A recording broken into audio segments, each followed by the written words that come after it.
आदमी के आंख सर में, दो आंखें हुस्न है, एक आंख है तो ऐब। एक इंसान के वजूद में दो हाथ हुस्न है, एक है तो ऐब। बोलोगे तो बोल दूंगा, अरे जोर से बोल। जिस तरह दो आंखें हुस्न है, उसी तरह मुस्तफा की शरीयत की दो आंखें, एक का नाम हसन है, एक का नाम हुसैन है। अब यहां रुककर अर्ज करूं, असली और नकली आशिक अहले बैत में यही फर्क है। तवज्जो चाहो, हाथ में कड़ा पहन लेने का नाम आशिक अहले बैत नहीं है। अगर समझ में आवे तो बोलेंगे। काला कपड़ा पहन लेने का नाम आशिक अहले बैत नहीं है।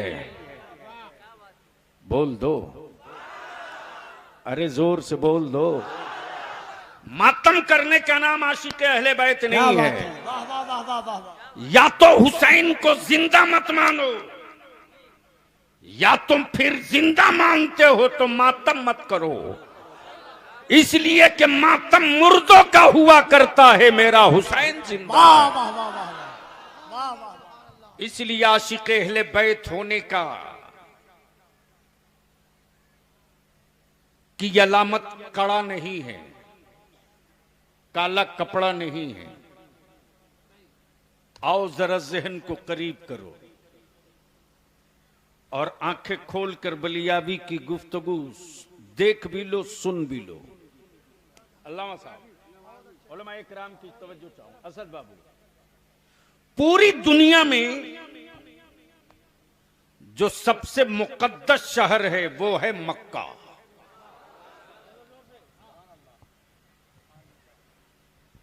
वो है मक्का। और जिसने मक्के को मक्का बनाया वो शहर है तैबा मेरे मुस्तफा का। सुभान अल्लाह, सुभान अल्लाह। अहले इल्म की, अहले इल्म की सवाल ये उठता है कि हर लड़ने वाला अपनी सहूलत का मैदान ढूंढता है। जंगों का तरीका यह है कि मैदान में उतरने से पहले पानी पर कब्जा कैसे होगा, पानी पर कब्जा कैसे होगा, लश्कर पर कब्जा कैसे होगा, असलहों पर कब्जा कैसे होगा, सत्ता पर कब्जा कैसे होगा। हर लड़ने वाले की पहली कोशिश होती है मैदान अपनी सहूलतों का मुंतखब करो, मैदान अपनी सहूलतों का मुंतखब करो, मैदान अपनी जरूरतों का मुंतखब करो। जहां हर जरूरत पूरी हो वो मैदान मुंतखब करो। वो नौजवान कहां गया? सरफराज, सरफराज है कि नहीं? तुम ही हो? मैं तो समझ रहा था यार बूढ़ा आदमी होगा। तुम्हें और कोई काम नहीं था, बलियाबी को तंग किया फालतू का, और ऐसे आदमी को पकड़ लिया जिसको हम पकड़ने के लिए परेशान रहते हैं। अल्लामा आसिफ इकबाल सिर्फ खतीब और आलिम ही नहीं बल्कि इदारे शरीया की तहरीक के एक मजबूत बाजू भी हैं, बाजू भी। तवज्जो चाहूं अपने उलमा की। सारे नौजवानों, आज बलियाबी तकरीर करेगा, घबरा मत। और आज तकरीर नहीं होगी इस मैदान में, आज हम लोग कुछ फैसला करके उठेंगे। तवज्जो चाहूं, मैं क्या कह रहा था, कोई याद दिला दे। मुबारक साहब, हर लड़ने वाला अपनी सहूलत का मैदान ढूंढता। मैं आलमे तसव्वुर में सोचते रहा, जो हुसैन नाना के दोषे अतहर पर सवार होकर मदीना घूमे, जो हुसैन बाबा अली के बाजू में मक्के में खेले, जो हुसैन अम्मी सैयदा फातिमा के आंचल में छुपकर मदीने तैयबा में सोवे, मेरे मौला हुसैन, आपने नाना के दीन के लिए, रसूलुल्लाह की शरीयत के लिए, मुस्तफा के कानून के लिए, काबे की अजमत के लिए, कुरान की हुर्मत के लिए, मुस्तफा की सुन्नतों के लिए, ईमान वालों के हुकूक के लिए, काबे की अजमत के लिए आपने नबी का मक्का क्यों नहीं चुन लिया? रसूल का मदीना क्यों नहीं चुन लिया? तवज्जो चाहूं। सर नहीं, अगर पढ़े हो तो जबान हिला देना। बोल दो। अजमतों के एतबार से मक्का बेहतर था, रिफातों के एतबार से मदीना बेहतर था। हुसैन मदीना क्यों नहीं, करबला क्यों? हुसैन मक्का क्यों नहीं, करबला क्यों? जवाब मिलेगा, हुसैन खानदान की अजमत के लिए नहीं निकला है, मुस्तफा की शरीयत के लिए निकला है। मक्के में खून गिराना नाना ने हराम कर दिया है, और नाना की शरीयत बचाने के लिए खून गिरे तो हरम की अजमत टूट जाएगी। हरम में खून गिराना हराम है, हरम में खून नहीं गिरना चाहिए। अगर किसी हाजी ने सर का जू मार दिया तो दम देना पड़ेगा, खटमल मार दिया तो दम देना पड़ेगा। अब सवाल ये उठता आसिफ इकबाल साहब, अजमतों का शहर मक्का नहीं, बख्शिश का शहर मदीना नहीं, फिर करबला क्यों? बस इसी पर गुफ्तगू की बुनियाद खड़ी होगी। सुनने का मूड है तो बोलना होगा, आगे से लेकर पीछे तक। या हसन, मैं बोलूं या हसन, आप बोलो या हुसैन। दोनों हाथों को उठाकर या हसन, या हुसैन। किसी का हाथ नीचे न रहे। या हसन, या हसन, या हुसैन, या हुसैन, या हुसैन, या हसन। मौला हुसैन मक्का क्यों नहीं, करबला क्यों? मदीना क्यों नहीं, करबला क्यों? और यूट्यूब के खून से पैदावार मौलवियों की तकरीर सुनने वालों, मेरी कौम के जवानों, यूट्यूब की कोख से पैदा लेने वाले शायरों के सौदे और उसके झांसे में आने वाले अहले सुन्नत के नौजवानों, यूट्यूब की कोख पर अच्छी तस्वीर मिल सकती है, बुखारी की इबारत पढ़ने वाला आलिम दीन नहीं मिल सकता। तवज्जो चाहूं। और ये इस्लाम है, इस्लाम ये डिजिटल मजहब नहीं है, फिजिकल मजहब है। काश ये खोपड़ी में बात उतर गई होती। नारे तकबीर, दोनों हाथों को उठाकर नारे तकबीर, नारे तकबीर। एक जुमला तकरीर हो गई है सर। इस्लाम डिजिटल मजहब नहीं है, फिजिकल मजहब है।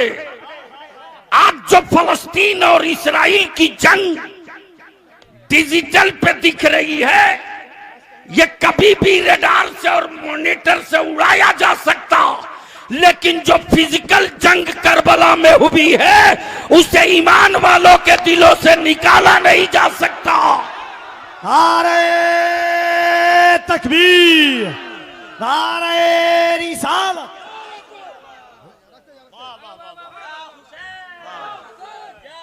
लगाओ।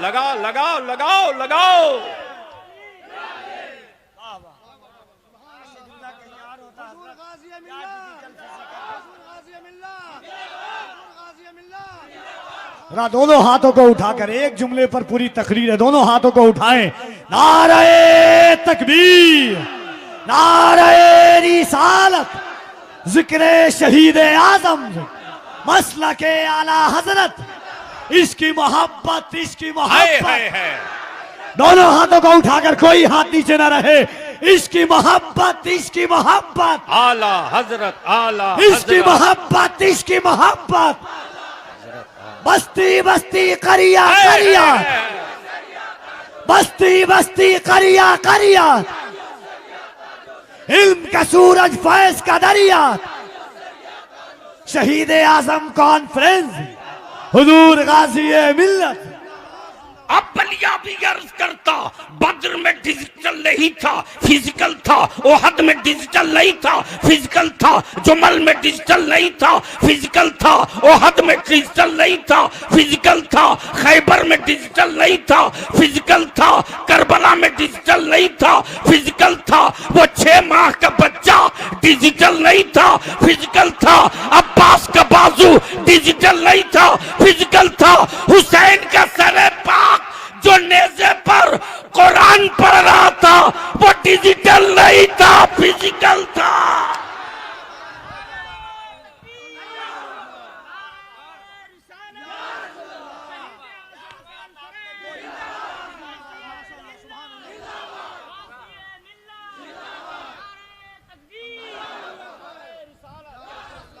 अब आओ जरा सा देखता हूं। डिजिटल जमाने में क्या फिजिकल का बोल आपने यार। तशरीह की हजरत। सुनना है तो बोलना पड़ेगा, बोल दे बोल दे। सवाल ये उठता, मौला हुसैन करबला क्यों? नाना का मक्का क्यों नहीं, करबला क्यों? रसूल पाक का मदीना क्यों नहीं, करबला क्यों? बाबा अली का खैबर क्यों नहीं, करबला क्यों? जवाब मिलेगा, सुन। इमारत जितनी ऊंची हो, मिट्टी भी उतनी ही मजबूत होनी चाहिए।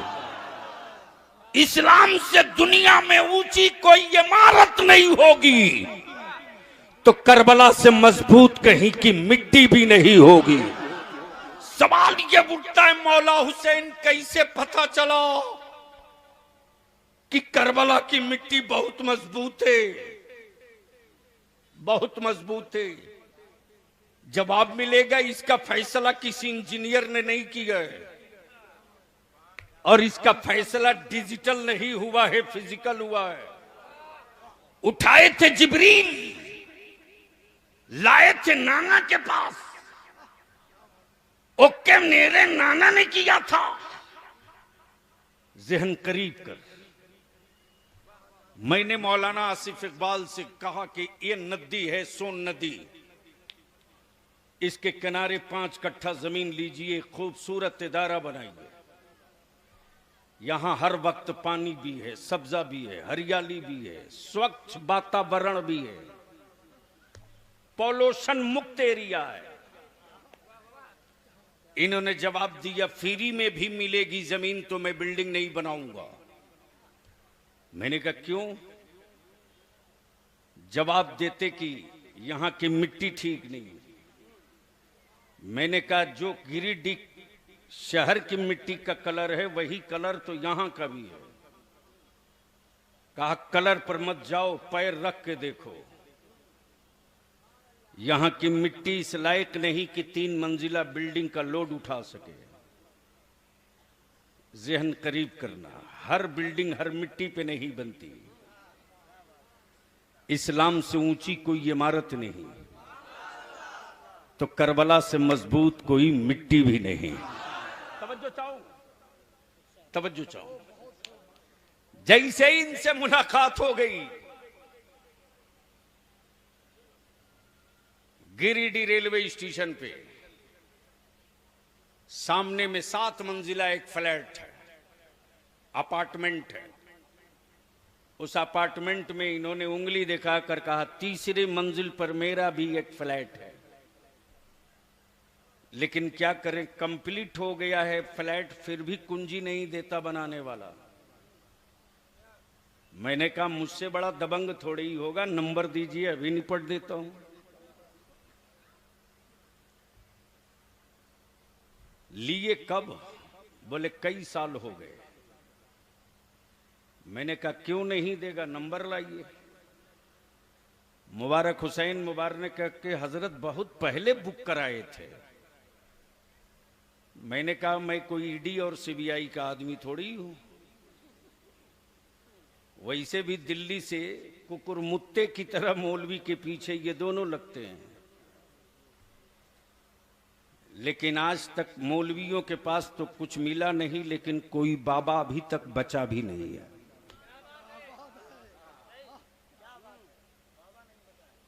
बचेगा कैसे?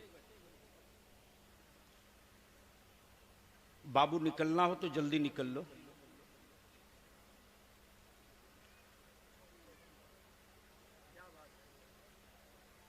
बोल दो धीरे से सुभान अल्लाह। मैं क्या कह रहा था? मैंने कल लाइए नंबर दीजिए। जैसे ही नंबर दिया इन्होंने, मैंने कहा लगाओ बाबू मुबारक, मैं निपट ही लूं इनसे। बनाने वाली कंपनी के एमडी का नंबर जैसे ही लगा, मुबारक साहब ने कहा बलियावी साहब बात करेंगे। मैंने कहा क्यों जी, जब पेमेंट मुकम्मल हो चुका, फ्लैट कंप्लीट है, तो कुंजी क्यों नहीं दे रहे हो? फ्लैट के मालिक ने जवाब दिया कि बलियावी साहब मैं 2 महीना पहले दे दिया होता, लेकिन 2 माह पहले न देने की वजह यह है कि अभी इस बिल्डिंग की फिटनेस रिपोर्ट नहीं आई है। तवज्जो चाहूं। मैंने कहा तो फिर तैयार हो जाओ, तेरी ऑफिस में मैं अभी आ रहा हूं। सेफ्टी मैनेजमेंट को भी बुला लो, फायर ब्रिगेड को भी बुला लो, इंजीनियर को भी बुला लो, और जिसने तामीर करने में, जिस ओवरसियर ने मटेरियल दिया, सप्लाई किया, उसको भी बुला लो। जब पहुंच गया तो मैंने कहा जरा इसका ग्राउंड नक्शा दिखाओ। टेबल पे लंबा पन्ना वर्क पलट दिया, बोला ये देख लीजिए, पिलर इतने हैं, प्लिंथ इतना है, इतने एमएम का रड है, इतने एमएम की सरिया है, इतनी गिट्टी है, इतना बालू है, इतनी ईंट है, इतने फीट पर ये बधा, इतने फीट पर ये बधा। जब ये तैयार हो गया तो अब देख लीजिए अंदर की पोजीशन, ये बेडरूम है, ये किचन रूम है, ये बेडरूम है, ये किचन रूम है, ये लाइब्रेरी है, ये फला है, ये ढिमाका है, ये बालकनी। अगर खोपड़ी हाजिर हो तो सुन लो, बोलना पड़ेगा, जोर से बोलो, मस्ती में बोल। इसको जल्दी बैठाओ भाई, तवज्जो चाहूं। जैसे ही सारा नक्शा रख दिया, मैंने कहा इंजीनियर, बिल्डिंग की ऊंचाई के एतबार से तुमने पाइलिंग की? कहा किया। मटेरियल डाला? कहा डाला। जितने एमएम का रड लगना था उतना ही दिया, जहां 40 का लगना था वहां 40 दिया, जहां 75 एमएम का लगना था वहां 75 एमएम दिया, जहां 20 एमएम का लगना था वहां 20 एमएम दिया। और जब ये बन गया तो देख लीजिए, इसी बिल्डिंग में, इसी कैंपस में पार्क भी है, नदी नहर भी है, तालाब भी है, इसी इमारत में लाइब्रेरी भी है, बेडरूम भी है, गेस्ट हाउस भी है, सब है।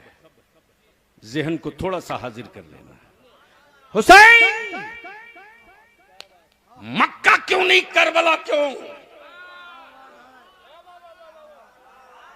जोर से, जोर से, जोर से। मदीना क्यों नहीं, करबला क्यों? जवाब मिलेगा, हुसैन हुकूमत के लिए नहीं गया है। हुसैन तो नाना के दीन की इमारत की तामीर के लिए गया है। जिस तरह एक बिल्डिंग में बेडरूम, ड्राइंग रूम, बालकनी सब है, उसी तरह हुसैन के नाना के दीन की इस इमारत में फर्ज भी है, वाजिब भी है, सुन्नतें भी है, शरीयत भी है, सब्र भी है, सजदा भी है, गिरयोजारी भी है, आहो बका भी है, तहजीदोहिया भी है, सिस्किया भी है, हिम्मत भी है, अज़्म भी है, हौसला भी है, बुलंदी भी है, तकद्दुस भी है। इसी में सब है, इसी में सब है। तब बलिया भी पूछता इंजीनियर से, तूने इतनी ऊंची बिल्डिंग बताई, इस बिल्डिंग की उम्र और लाइफ कितनी है? कितने दिनों तक ये बिल्डिंग जमीन पर खड़ी रहेगी? इंजीनियर जवाब देता, लोहे की क्वालिटी की बुनियाद पर, सीमेंट गिट्टी की क्वालिटी की बुनियाद पर, मटेरियल और तामीर की टेक्नोलॉजी की बुनियाद पर इस बिल्डिंग की उम्र टोटल 100 साल। कितना? 100 साल। मैंने कहा 100 साल के बाद, तवज्जो चाहो, 100 साल के बाद का छड़ की कोई गारंटी नहीं, गिट्टी की कोई गारंटी नहीं, सीमेंट बालू की कोई गारंटी नहीं। मैंने कहा 100 साल के बाद फिर इस बिल्डिंग का होगा क्या? कहा कुछ भी हो सकता, इसलिए कि जो मटेरियल मैंने डाला है इसकी उम्र इतनी ही है, इससे बेसी नहीं है। हुसैन, आपने नाना के दीन की जो इमारत बनाई है, इस इमारत की उम्र कब तक है? जवाब मिलेगा, जब तक कयामत ना जाए तब तक ये इमारत खड़ी रहेगी। जब तक कयामत ना जाए ये इमारत खड़ी रहेगी। अर्ज की आलम में तसव्वुर में मेरे मौला इसमें डाला क्या है? जवाब मिलेगा, बाहर का कोई माल नहीं डाला है, सवाले पैगंबर का घराना डाल दिया। वाह वाह वाह वाह वाह वाह वाह। लेकिन आज यूट्यूब पर बहुत सारे यजीद के टुकड़ा खोर सहाबी रसूल सैयदना अमीर मुआविया रज़ियल्लाहु ताला अन्हु पर उंगलियां उठाते, उन टोपी दाढ़ी वाले यजीद के दल्लों से बलियाबी कहता, मां दूध पिलाई तो तारीख और मैदान तू तय कर। गैरतदार मां का दूध पिया होता तो ये तेरी बोली नहीं होती, इसलिए कि सऊदियों के दल्लों की बोली सिखाई हुई होती है और रजा के लश्कर की बोली पढ़ाई हुई होती है।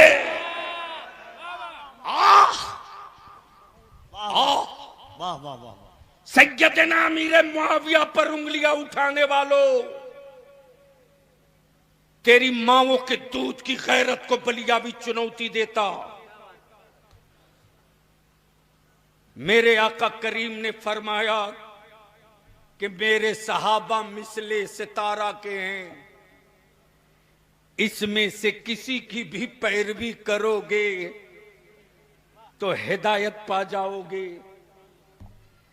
सैयदना अमीर मुआविया रज़ियल्लाहु ताला अन्हु कातिबे वही हैं, सहाबी रसूल हैं। तुमने उन पर उंगलियां नहीं उठाई, तुमने रसूलुल्लाह की के हुक्म और उनकी अजमत पे उंगलियां उठाई। लेकिन क्या इनाम मिला है मेरे आका करीम की बारगाह से? दुनिया में कोई एक किताब दिखा दे बलियाबी को जहां यजीद लिखा हो और बगल में इब्ने अमीर मुआविया लिखा हो। कोई एक किताब दिखा, कोई एक तारीख दिखा जहां लफ्ज यजीद हो और लफ्ज पलीद बगल में न लिखा हो। जहां जहां लफ्ज यजीद मिलेगा वहीं वहीं लफ्ज पलीद मिलेगा। अरबी में जहां जहां यजीद मिलेगा वहीं बगल में लाइन मिलेगा। लेकिन दुनिया में कोई एक लफ्ज, कोई एक जगह ऐसी नहीं मिली जहां सिर्फ हुसैन मिला हो और बगल में इब्ने अली न मिला हो। गोया यजीद लईन से पहचाना गया, हुसैन मौला अली से पहचाने। वाह वाह वाह। नारे तकबीर, नारे रिसालत, शहीद आजम कॉन्फ्रेंस, हुजूर गाजी मिल्लत। अब इसको यहीं रोक लो, यहीं रोक लो। मैं समझ रहा हूं, अरे बाप 1:30 बज गया, 1:45।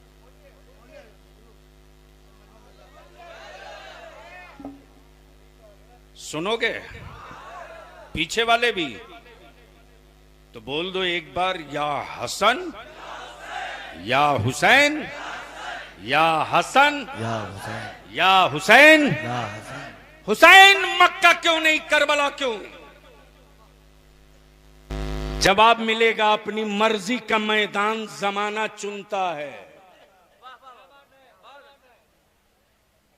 जगा दीजिए मौलाना को, आप ही को कह रहे हैं बाबू। अपनी मर्जी का मैदान जमाना चुनता है, रब की मशीयत की मर्जी का मैदान मुस्तफा का घराना चुनता है। बोल दे यार। अब इसको यहीं रोक लो थोड़ी देर के लिए, बस थोड़ी देर के लिए। ईमान से बोलो, यहां जितने बैठे हो सब हुसैनी हो? मैं ऐसे नहीं मानूंगा, मैं ऐसे मान ही नहीं सकता। बलिया भी बहुत जिद्दी आदमी का नाम है। जब जिद पे उतर जाए तो दुनिया एक तरफ चलती है, रईसुल कलम का ये पाला हुआ एक तरफ चलता है। अब जहन हाजिर करो असद बाबू। काबे की कुंजी रख लेने से कोई अमीरुल मोमिनीन नहीं होता। शायद इधर समझ में नहीं आया।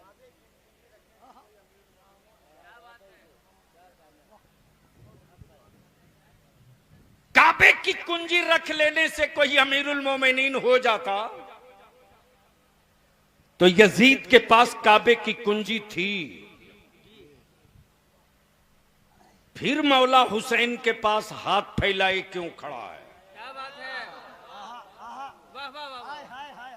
जोर से बोल यार, अरे जोर से बोल यार। हुक्मरां होना और बादशाह होना और हुक्मरां होना और बादशाह होना और है। यजीद हुक्मरां हो सकता, बादशाह नहीं हो सकता। बादशाह तो सिर्फ मेरा हुसैन है, मेरा बादशाह हुसैन है। बादशाह तो सिर्फ मेरा हुसैन है। एक बार असद बाबू अजमेरे मोहल्ला में देखा कि भीख मंगों की लंबी लाइन लगी है। क्या हाई टेक भीख मंगे वहां दिखते हैं साहब। आया है फॉर्चूनर से, मांग रहा अकीदतमंदों से। यानी क्या अकल पे पत्थर है। पूरी दुनिया के इश्क वाले गरीब नवाज से मांगने जाते हैं और वहां वाले गरीब नवाज के गुलामों से मांग रहा है। दिल लगा, बस आखिरी हिस्सा आ रहा गुफ्तगू का। दिल लगा दे, बोल दे, बोल दे, बोल दे। तवज्जो चाहूं, हुक्मरां होना और है, बादशाह होना और है। हुसैन बादशाह हैं। हुसैन, जोर से हुसैन। अच्छा एक बात बताओ, ये कौन सा गांव है? कौन सा गांव है? शाखा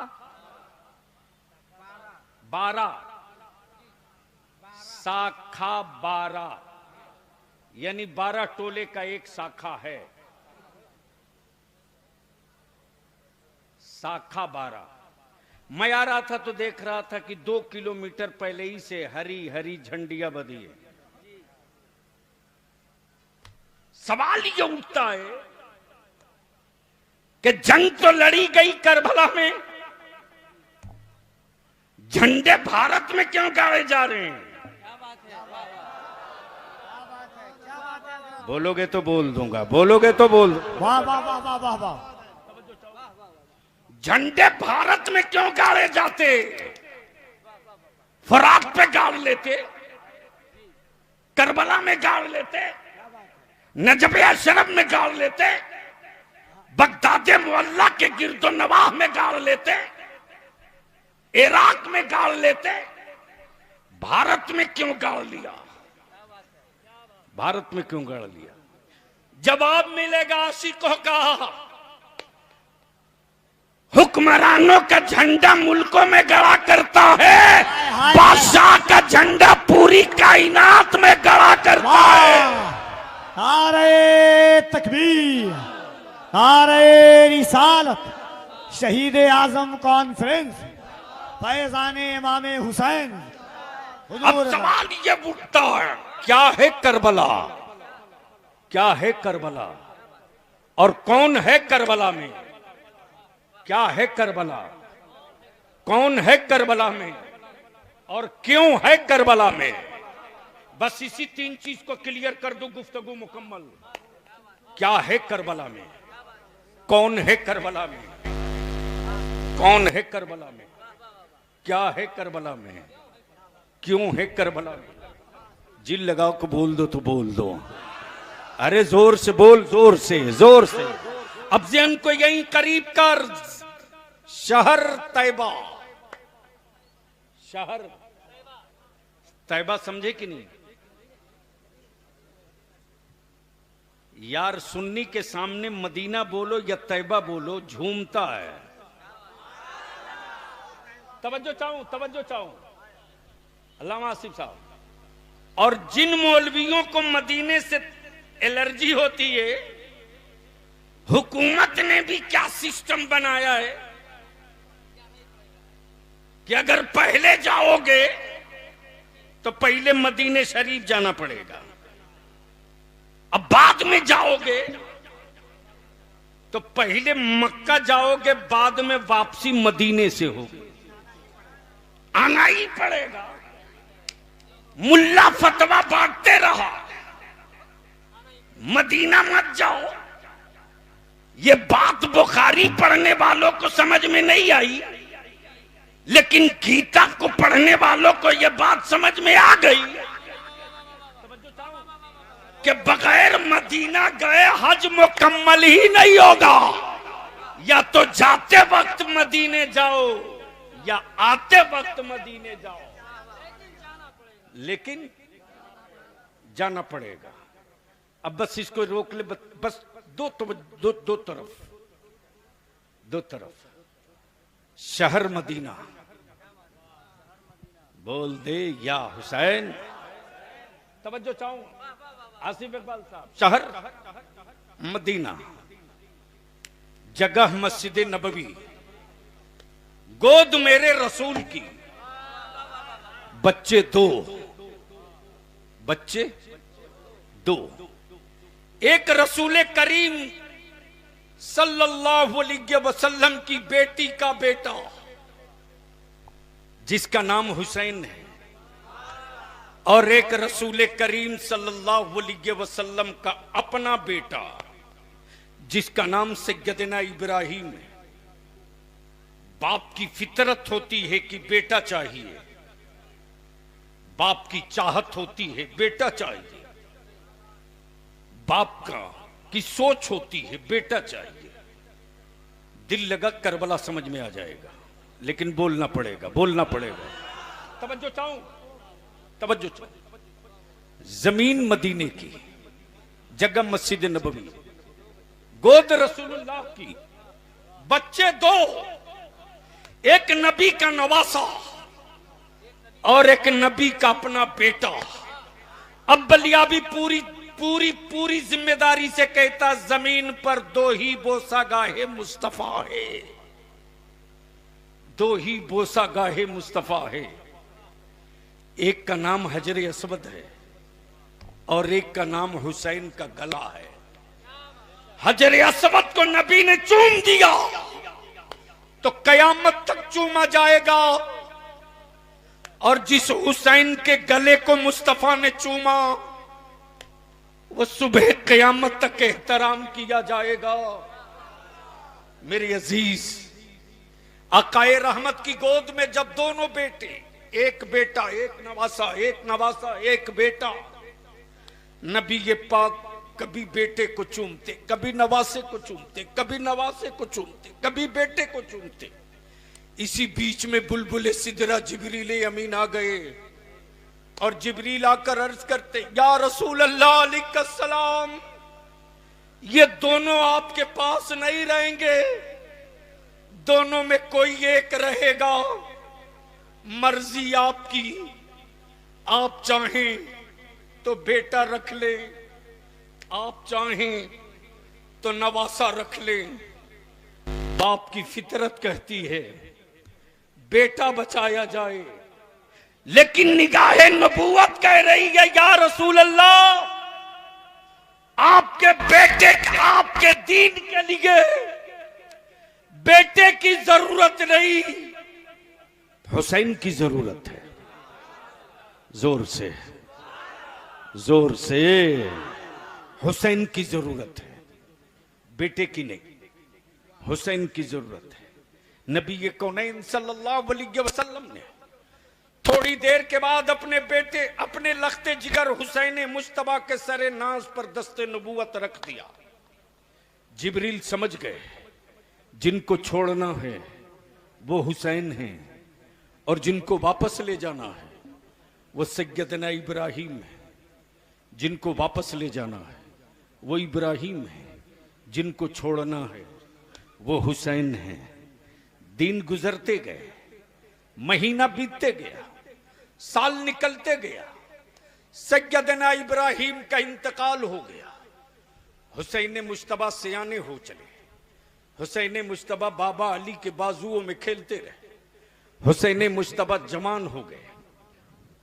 उसी मस्जिद नबवी में उधर से सैयदना फारूक आजम आते और सैयदना फारूक आजम मुस्कुरा कर देख कर फरमाते, हुसैन तुझको मालूम है रसूल करीम सल्लल्लाहु अलैहि वसल्लम ने अपना बेटा देकर तुझको बचाया है, तुझको मालूम है?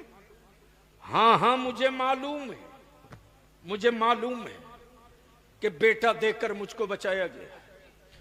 उधर से सैयदना अबू बकर सिद्दीक फरमाते, हुसैन तेरे नाना ने तेरे मामू की जान की कुर्बानी देकर तुझको बचाया है। जानता हूं, मुझे मालूम है, मेरी जान के लिए मेरे मामू की जान का सदका दिया गया। उधर से सैयदना उस्मान गनी जिन्नुरैन आ गए, फरमाते हुसैन रसूल करीम सल्लल्लाहु अलैहि वसल्लम ने अपनी औलाद का जान का सदका देकर तुझको बचाया। मैं जानता हूं। उधर से सैयदना मौला अली शेर खुदा गए, फरमाते हुसैन तेरे मामू की जान की कुर्बानी देकर तुझको बचाया गया। हाँ बाबा मुझे मालूम है, मुझे मालूम है, बचपने में मुझे सब कुछ पता चल गया है, मैं क्यों बचाया गया हूं, मेरे मामू की जान का सदका क्यों दिया गया, मुझे सब पता है। पर्दे से आवाज आती, रसूल करीम की शहजादी खातून जन्नत, ये वो खातून जन्नत हैं कि जब मैदान महशर में सैयदा तैयबा फातिमा ज़हरा की सवारी आएगी तो मुनादी निदा देकर ऐलान करेगा, महशर वालों अपनी निगाहें नीची कर लो, रसूलुल्लाह की बेटी फातिमा की सवारी आ रही है।